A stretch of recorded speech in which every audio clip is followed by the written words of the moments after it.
दुनिया भर में लोगों के जहन में किसी भी सुनसान या पुरानी इमारत, खंडहर आदि को देखकर एक अजीब एहसास तो जरूर होता है। जहाँ भी हम कहीं कोई सुनसान इमारत देखते हैं तो हमारे दिमाग में उस इमारत में रहने वाले लोगों के बारे में जानने की जिज्ञासा जाग उठती है। कभी कभी ऐसी जगहों पर लोग किसी आत्मा, रूह या भूत को देखने का भी दावा करते हैं। जो लोग इन पर विश्वास करते हैं वो तो इसे मान लेते हैं, लेकिन जो नहीं करते उनके लिए वो महज एक पुरानी इमारत होती है। लेकिन ये सच है कि दुनिया में हर वर्तमान का भूतकाल होता है और सबका कुछ न कुछ इतिहास भी होता है। और जहाँ तक रही बात भूत प्रेत या रूहों की, तो वो भी हम इंसानों की ही तरह इस वायुमंडल में रहते हैं, बस अलग होता है तो उनका रहने का तरीका। आज हम इस वीडियो में लंदन के टावर के बारे में जानेंगे, एक ऐसी इमारत जो जीत की निशानी के तौर पर बनी लेकिन मौत का महल बन गई। टावर ऑफ लंदन लंदन शहर के बीचों बीच खड़ी एक पुरानी इमारत है। लगभग 1000 वर्ष पुरानी इस इमारत का भी अपना एक अलग इतिहास और कहानी है, जो कि इसमें रहने वालों की मौत की कहानी है।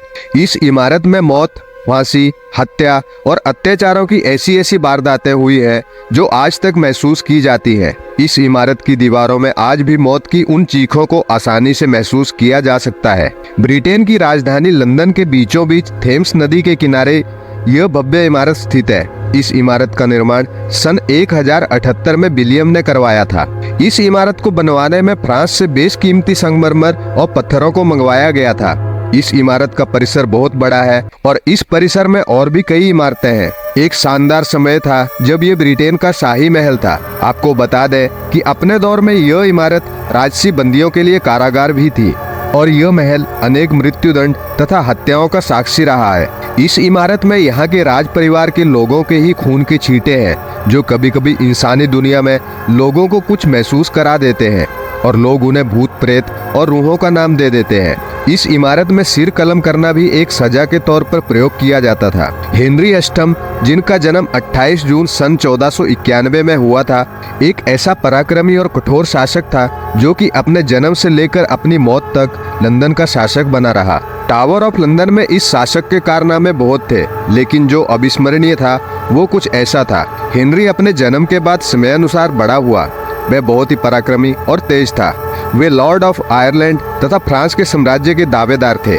अपने 6 विवाहों के अलावा हेनरी अष्टम चर्च ऑफ इंग्लैंड को रोमन कैथोलिक चर्च से अलग करने में उनके द्वारा निभाई गई भूमिका के लिए भी जाने जाते हैं। हेनरी की कठोरता का अंदाजा इसी बात से लगाया जा सकता है कि उसने अपनी दूसरी पत्नी को खुद ही मौत की सजा सुना दी। हेनरी की पहली पत्नी एनारोन की कैथरीन थी और दूसरी पत्नी मशहूर एनी बोलिन थी। हेनरी को उस समय एक उत्तराधिकारी यानी कि बेटे की जरूरत थी।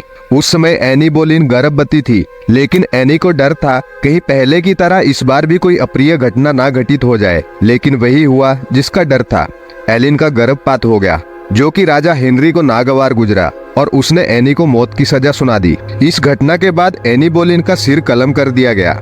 एनी की मौत के बाद भी हेनरी ने अपनी एक और पत्नी का सिर कलम करवाया था। ऐसा माना जाता है कि आज भी एनी का भूत टावर ऑफ लंदन में भटकता रहता है। एक बार की बात है, टावर ऑफ लंदन के एक चौकीदार ने कुछ ऐसा मंजर देखा था। चौकीदार के अनुसार 12 फरवरी सन 1957 में सर्दियों की रात थी और वो टावर के परिसर में रखवाली कर रहा था।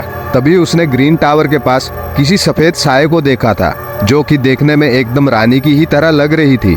लेकिन उसका सिर उसके धड़ पर नहीं था, बल्कि वो अपने सिर को अपने दाएं हाथ में पकड़े हुए थी। चौंकाने वाली बात यह थी कि वो तारीख भी वही थी, यानी कि 12 फरवरी, जो कि सन 1554 में थी और हेनरी ने अपनी दूसरी रानी लेडी जेन ग्रे का सिर कलम करवाया था। इसके अलावा एनी बोलिन और लेडी जेन ग्रे अक्सर लंदन के उस भव्य टावर में देखी जाने लगी। इस इमारत में कैदियों को भयानक यातनाएं दी जाती थी। कभी कभी कैदियों को जिंदा जला दिया जाता था और उनके शरीर के टुकड़ों को काट काट कर फेंक दिया जाता था। इतना ही नहीं, कुछ कैदियों के साथ इससे भी भयानक सलूक किया जाता था, जैसे कि उनके गुप्तांग काट दिए जाते थे और उन्हें जमीन पर लिटाकर उनकी आंतें एक यंत्र से बाहर निकाल ली जाती थी। उस वक्त कैदी जिंदा ही रहता था और सिवाय अपनी आंखों के सामने आंतों को निकलता देख और कुछ नहीं कर सकता था। लंदन में स्थित यह इमारत इसमें मरने वालों की रूहों से भरी पड़ी है। इस इमारत को अब दुनिया भर के लोगों को दिखाने के लिए एक टूरिस्ट प्लेस के तौर पर शुरू किया गया है। आप टिकट लेकर इस इमारत में इन रूहों को महसूस कर सकते हैं और एक रोमांचक दुनिया की यात्रा कर सकते हैं। यह इमारत आपको उस दौर में ले जाने के लिए सक्षम है। तो दोस्तों, टावर ऑफ लंदन के बारे में यह थी कुछ रोचक जानकारी। अगर वीडियो अच्छा लगा हो तो वीडियो को लाइक करें और चैनल को सब्सक्राइब करें। मिलते हैं अगले वीडियो में एक नई जानकारी के साथ।